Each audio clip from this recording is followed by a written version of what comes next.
Shalom saudara-saudari yang terkasih, bersyukur hari ini kita boleh sekali lagi berjumpa di dalam refleksi Gema hari ini. Mari saat ini kita bersama-sama tenangkan hati kita, arahkan pikiran kita bersatu di dalam doa. Bapa Surgawi, terima kasih, tak henti-hentinya hati kami memuji kebesaran dan kebaikan-Mu. Hari ini kami boleh sekali lagi punya satu waktu yang indah untuk boleh bersekutu dengan-Mu dan menikmati firman-Mu. Biar kiranya Engkau Tuhan pimpin setiap kami, sehingga di dalam waktu yang singkat ini kami boleh kembali diberkati oleh firman-Mu dan dituntun oleh firman. Terima kasih ya Tuhan. Inilah doa kami. Dalam nama anak-Mu Yesus Kristus kami bersyukur dan berdoa. Amin. Saudara-saudari yang terkasih, refleksi Gema hari ini bertemakan pentingnya ibadah yang didasarkan dari Mazmur 50. Saudara-saudari silakan membaca keseluruhan bagian ini di dalam satu waktu yang terpisah. Dan saat ini saya hanya akan membacakan Mazmur 50 ayat yang ke-1 sampai yang ke-6 versi terjemahan baru 2. Demikian firman Tuhan. Mazmur Asaf yang maha kuasa Tuhan Allah berfirman dan memanggil bumi. Dari terbitnya matahari sampai terbenamnya. Dari Sion, puncak keindahan, Allah tampil bersinar. Allah kita datang dan tidak akan berdiam diri. Di hadapannya api menjilat, sekelilingnya bertiup badai yang dahsyat. Ia berseru kepada langit di atas dan kepada bumi untuk mengadili umatnya. Bawalah kemari orang-orang yang kukasihi, yang mengikat perjanjian dengan aku berdasarkan kurban sembelihan. Langit memberitakan keadilannya, sebab Allah sendirilah hakim. Sampai sedemikian jauh pembacaan firman Tuhan kita. Saudara-saudari yang terkasih, dalam liturgi ibadah GKY selalu diawali dengan panggilan beribadah. Artinya, kita beribadah bukanlah karena kemauan kita sendiri, melainkan karena Allah yang memanggil dan memungkinkan kita untuk beribadah kepadanya. Umat Israel tidak dapat beribadah kepada Allah bila Allah tidak menebus dan membawa mereka keluar dari tanah perbudakan di Mesir. Kita pun juga demikian. Kita tidak dapat beribadah dan menghadap Allah kalau Yesus Kristus tidak mengorbankan dirinya untuk menebus dosa kita. Allah memanggil umat Israel beribadah karena Allah mengikat perjanjian dengan mereka. Ibadah sendiri adalah sarana bagi umat untuk bersekutu dengan Allah yang mengasihi mereka.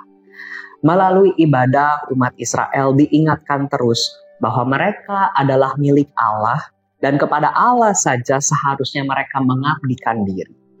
Dalam ibadah, bukan persembahan kita yang diharapkan Allah, melainkan sikap hati kita. Allah sendiri adalah pemilik alam semesta. Allah tidak membutuhkan persembahan atau kurban dari umat. Tetapi Ia yang melihat ke dalam hati, menginginkan agar umat beribadah dengan hati bersyukur dan tidak melupakan nazar mereka kepadanya. Mereka seharusnya mengharapkan pertolongan hanya dari Allah saja di saat mengalami kesesakan. Persembahan janganlah diberikan karena kewajiban, melainkan karena rasa syukur. Kemudian saudara-saudari yang terkasih, Allah bukan hanya menghendaki agar umatnya beribadah, tetapi juga menghendaki agar umatnya menjalani hidup dalam ketaatan kepada Allah. Di dalam ayat yang ke-16 sampai yang ke-17 dikatakan, apakah urusanmu menyelidiki ketetapanku dan menyebut-nyebut perjanjianku dengan mulutmu? Padahal engkau membenci teguran dan mengesampingkan firman-Ku. Saudara-saudari yang terkasih, di ayat-ayat selanjutnya Allah masih menegur orang-orang yang bergaul dengan pencuri dan pezina, orang yang ucapannya jahat atau penuh tipu daya, orang yang mengata-ngatai atau memfitnah saudaranya.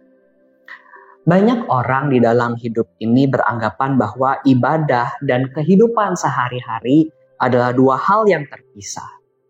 Padahal di mata Allah yang Maha Tahu, baik ibadah di dalam rumah Tuhan maupun kehidupan sehari-hari harus sesuai dengan kehendak Allah. Ibadah yang dilakukan dengan sikap hati yang benar dan kehidupan yang mencerminkan iman akan memuliakan Allah. Dan Allah akan menyatakan keselamatan kepada umatnya yang hidup seperti itu. Saudara-saudari yang terkasih, akhirnya bagaimana selama ini kita memahami arti ibadah kita di hadapan Allah. Allah mengundang kita untuk bisa bersekutu dengan. Maka marilah kita jalani ibadah kita dengan syukur. Dan ibadah kita yang kita jalani bukan hanya terkotakkan di dalam gedung gereja, tetapi di dalam kehidupan setiap hari kita. Itu adalah ibadah kita di hadapan Allah.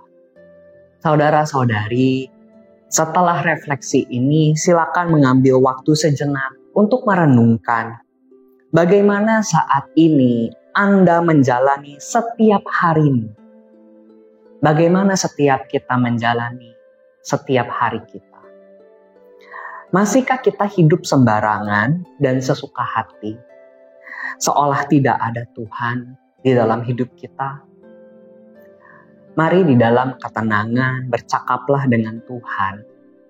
Jujurlah di hadapannya dan mohon Roh Kudus juga untuk menyingkapkan kepada kita hal-hal yang ingin Allah koreksi dari kehidupan ibadah kita setiap hari.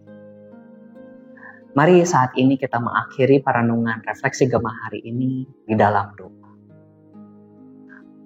Bapa Surgawi, terima kasih karena Engkau tidak henti-hentinya mengingatkan kami dan menyapa kami lewat firman-Mu. Terima kasih Tuhan untuk kesempatan kami boleh merenungkan firman-Mu hari ini. Dan biarlah kiranya Tuhan sebagaimana apa yang kami renungkan hari ini, tuntunlah hidup kami di setiap hari kami. Tuntunlah agar kami bisa menjadi umat-Mu, menjadi anak-anak-Mu yang senantiasa beribadah. Bukan hanya ketika kami datang ke rumah-Mu di gereja, tetapi di dalam setiap langkah hidup kami. Di setiap perjalanan bagian hidup kami memuliakan nama-Mu.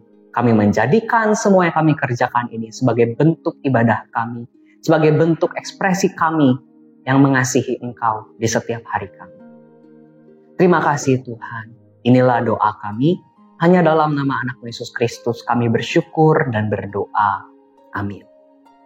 Marilah jadikan seluruh kehidupan kita sebagai ibadah di hadapan-Nya. Tuhan memberkati.